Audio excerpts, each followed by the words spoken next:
જય માતાજી, જય શ્રી કૃષ્ણ ફ્રેન્ડ્સ. તો આજે મેં વ્રત ના હોય ને તો પણ તમે બનાવીને ખાઓ ને એકદમ એવા ટેસ્ટી ફરાળી ઢોકળા બનાવ્યા હતા અને સાથે લીલી ચટણી પણ બનાવી હતી. તો તેની માટે મેં અહીંયા 1 કપ જેટલો મોરૈયો એટલે કે જે સામો આવે છે તે લઈ લીધો છે. અડધા કપ જેટલો મેં અહીંયા સાબુદાણા લીધા છે. તો તેનો આપણે પાવડર બનાવી લેવાનો છે.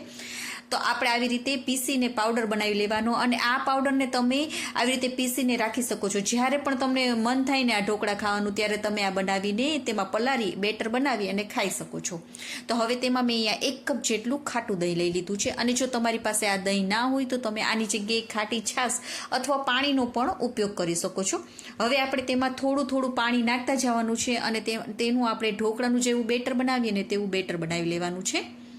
તો જો આપણું બેટર તૈયાર થઈ ગયું છે તો હવે તેને થોડી વાર માટે ઢાંકીને 10 મિનિટ માટે આપણે રાખી દઈશું. ત્યાં સુધીમાં આપણે હવે તેની સાથે ખાઈ શકાય તેવી ફરાળી ચટણી બનાવી લઈશું.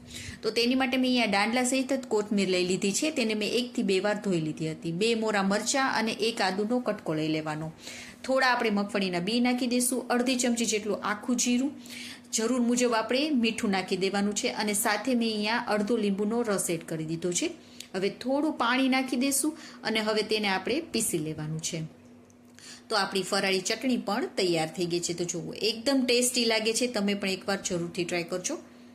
હવે ત્યાં સુધીમાં આપણું બેટર પણ 10 મિનિટ થઈ ગઈ છે અને બેટર પણ આપણું એકદમ સરસ એવું થઈ ગયું છે. તો મને અહીંયા બેટર થોડું ઘાટ લાગે છે. તો હવે આપણે થોડું પાણી એમાં ઉમેરી દઈશું અને તેને આપણે થોડું પતલું કરી દઈશું. આપણે જે ઢોકળાનું બેટર બનાવતા હોય ને તેવું જ આપણે બેટરને બનાવી લેવાનું છે. તો જો આપણું બેટર હવે તૈયાર થઈ ગયું છે. તો હવે તેમાં આપણે જરૂર મુજબ મીઠું નાખી દઈશું. થોડી હળદર એડ કરી દઈશું. જો તમે હળદર ના ખાતા હોય તો તમે એને સ્કીપ પણ કરી શકો છો અને સફેદ ઢોકળા બનાવી શકો છો. સાથે આદુ અને મરચાંને પણ મેં પીસી નાખ્યા છે તે નાખી દઈશું અને તેને આપણે મિક્સ કરી લઈશું. હવે થોડી વાર તેને સાઈડમાં રાખી દઈશું અને હવે જેમાં પણ તમારે ઢોકળા બનાવવાના હોય ને તે પાણીને પણ આપણે ગરમ કરવા મૂકી દેવાનું છે સાથે.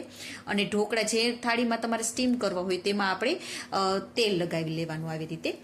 હવે ઢોકળામાં હવે 1/4 ટેબલ સ્પૂન જેટલું મેં અહીંયા ખાવાનો સોડા નાખી દીધો છે અને ઉપરથી લીંબુનો રસ એડ કરી દેવાનો. જો તમે પાણી નાખતા હોય તો તમારે લીંબુ વધારે નાખવાનું, જેથી કરીને આ ઢોકળા આપણે એકદમ સરસ એવા ખાટા થશે. અને તરત જ હવે આપણે આ પ્લેટમાં નાખી દેવાના છે. જેટલું તમારે બેટર સમય તેટલું આપણે એમાં નાખી દેવાનું. ત્યાં સુધીમાં આપણું પાણી પણ એકદમ સરસ એવું ઉકળી ગયું છે. તો હવે આપણે આ ઢોકળાની થાળી રાખી દઈશું અને ઉપરથી કાળા મરચાં લાલ મરચાંનો ભૂકો નાખી દઈશું. અને જો તમે આ લાલ મરચું કે હળદર ના ખાતા હોય ને તો એની જગ્યાએ તમારે કાળા મરીનો ભૂકો નાખી દેવાનો. હવે 10 થી 15 મિનિટ આપણે ઢોકળાને સ્ટીમ થવા દઈશું.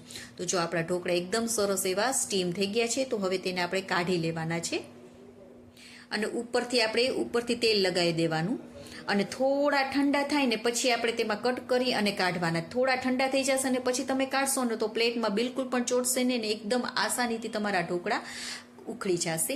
તો જુઓ એકદમ સોફ્ટ પોચા રૂ જેવા બને છે. તો તમે પણ એકવાર જરૂરથી ટ્રાય કરજો. બહુ જ મજા આવે છે. અને આ ફરાળી ઢોકળા જો તમે વ્રત નહીં રહેતા હોય ને તેને પણ ખાવાની ખૂબ જ મજા આવશે ને એકદમ પોચા રૂ જેવા બને છે. અને સાથે આ ચટણી પણ બનાવજો. અને હા, જો તમને આ મારી રેસીપી ગમી હોય તો લાઈક કરજો અને મારી ચેનલમાં નવા હોય તો સબસ્ક્રાઈબ પણ કરજો અને તમારા ફેમિલી અને ફ્રેન્ડ્સને શેર પણ કરજો. Okay friends, bye. જય માતાજી.